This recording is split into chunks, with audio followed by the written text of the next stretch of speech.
여러분 혹시 얼마 전에 이런 뉴스 보셨나요? 한국의 고액 자산가 2,400명이 높은 상속세 때문에 한국을 떠났다. 조선일보, 중앙일보, 동아일보, 각종 포털 메인. 대문짝만하게 올라온 기사였습니다. 그리고 많은 분들이 그냥 믿었어요. 근데 이 뉴스, 처음부터 사실이 아니었습니다. 오늘 영상에서는 이 오보의 실체를 해부하고 더 나아가서 역사 속에서 오보가 어떻게 세상을 바꿔왔는지, 그리고 우리가 어떻게 이런 정보의 홍수 속에서 스스로를 지킬 수 있는지를 같이 이야기해 보려고 합니다. 자, 그럼 먼저 이 오보가 어떻게 탄생했는지 한번 뜯어볼게요.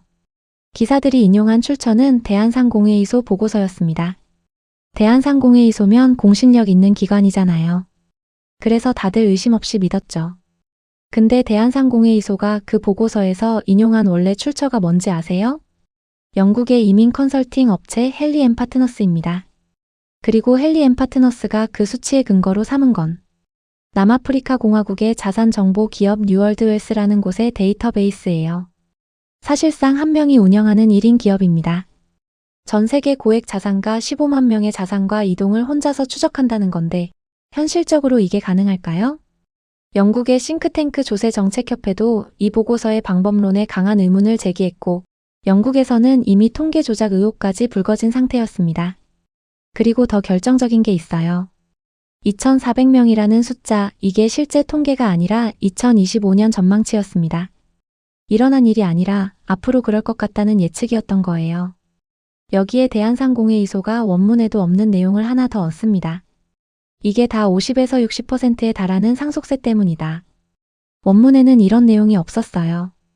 헨리앤파트너스 원문에 적힌 이유는 경제적, 정치적 혼란이었습니다. 그리고 실제 데이터는 어떨까요? 국세청이 최근 3년간 해외 이주자를 전수 분석했더니 자산 10억 원 이상 보유자는 연평균 겨우 139명이었습니다.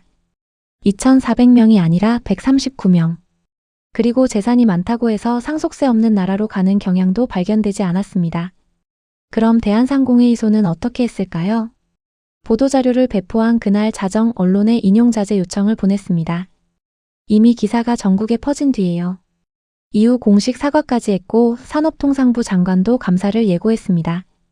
신뢰도 낮은 민간업체의 예측치를 가져다가 없는 원인까지 붙여서 사실처럼 발표하고 그걸 주요 언론이 검증 없이 받아 쓴 거예요. 이게 이 오보의 전말입니다. 이런 오보 사실 처음이 아닙니다.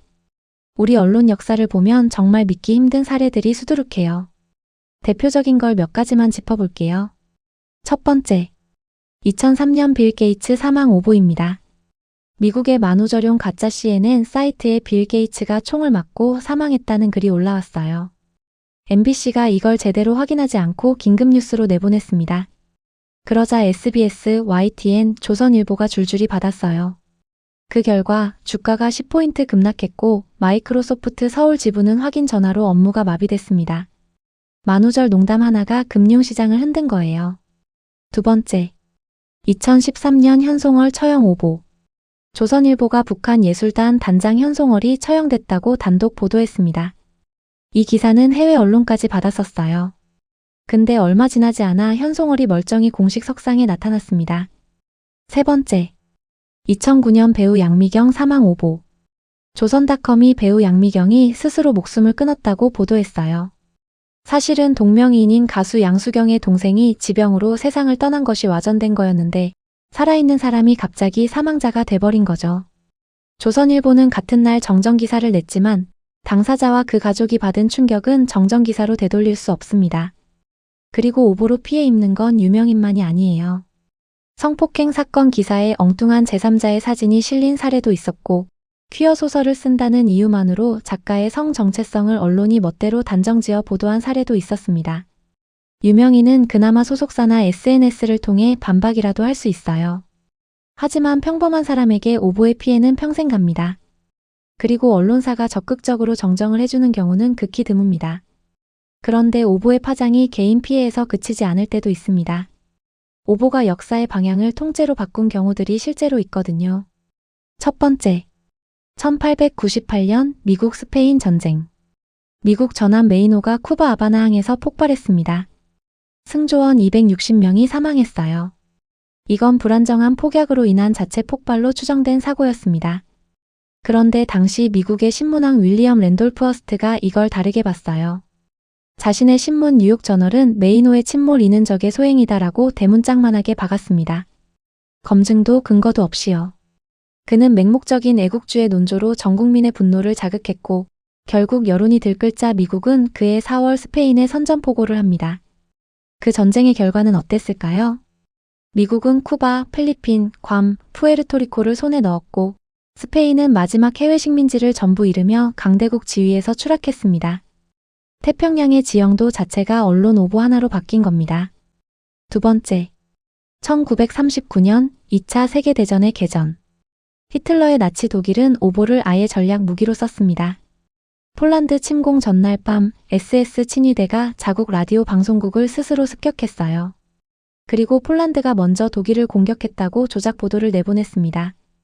이게 2차 세계대전 개전의 명분이 됐습니다. 세 번째, 1945년 한반도 분단의 씨앗. 우리 이야기를 해볼게요. 1945년 12월 27일 동아일보에 이런 기사가 실립니다. 소련은 신탁 통치를 주장하고 미국은 즉시 독립을 주장했다. 완전히 반대였어요. 실제로는 미국이 최장 30년의 신탁 통치를 강하게 주장했고 소련이 빠른 독립을 요구했습니다. 이 오보 하나가 어떤 결과를 낳았을까요? 반탁은 곧 반공, 친탁은 곧 친소라는 공식이 굳어졌고 친일파들이 반탁운동에 합류하며 애국자로 둔갑했습니다. 이승만의 정치적 입지가 강화됐고 미소 공동위원회는 실패했으며 결국 한반도 분단의 시발점 중 하나가 됐습니다. 네 번째, 2003년 이라크 전쟁. 뉴욕타임스를 비롯한 미국 주요 언론들이 일제히 보도했습니다. 이라크가 대량 살상 무기를 보유하고 있다. 기정사실처럼 보도한 거예요. 이게 이라크 침공의 여론을 만드는데 결정적 역할을 했습니다. 그런데 전쟁이 시작되고 수십만 명이 희생되고 나서 대량 살상 무기는 끝내 발견되지 않았어요. 뉴욕타임스는 결국 공식 사과를 했습니다. 하지만 전쟁은 이미 시작된 뒤였습니다. 이 사례들의 공통점이 보이시나요? 적의 도발, 위협을 과장하거나 날조한 보도. 그게 여론을 움직이고 전쟁을 일으키고 역사를 바꿨습니다. 오보는 단순한 실수가 아니에요. 때로는 역사의 방아쇠입니다. 그럼 오보를 낸 언론사는 어떤 처벌을 받을까요? 제도는 있습니다. 언론중재위원회에서 정정보도, 반론보도, 손해배상을 신청할 수 있어요. 법원에 소송을 제기할 수도 있고 방송사라면 방통심의회에서 과태료를 부과할 수도 있습니다.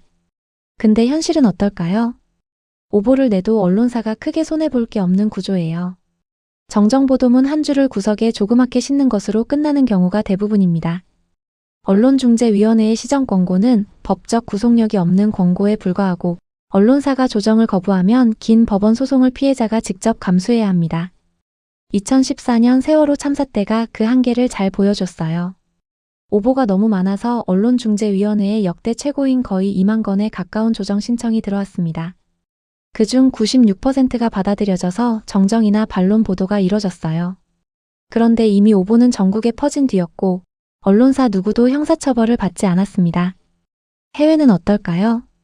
영국은 독립언론기준기구가 오보를 낸 언론사에 일면 정정보도를 강제할 수 있어요. 독일은 언론평의회가 공개 견책을 하고 반복 오보 시 등록 취소까지 가능합니다.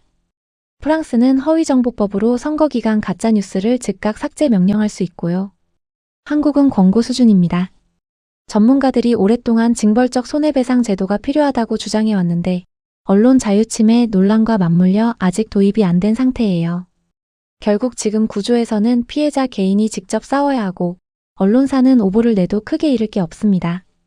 그럼 우리는 어떻게 해야 할까요? 매번 모든 기사를 검증하는 건 불가능해요. 그럴 필요도 없고요.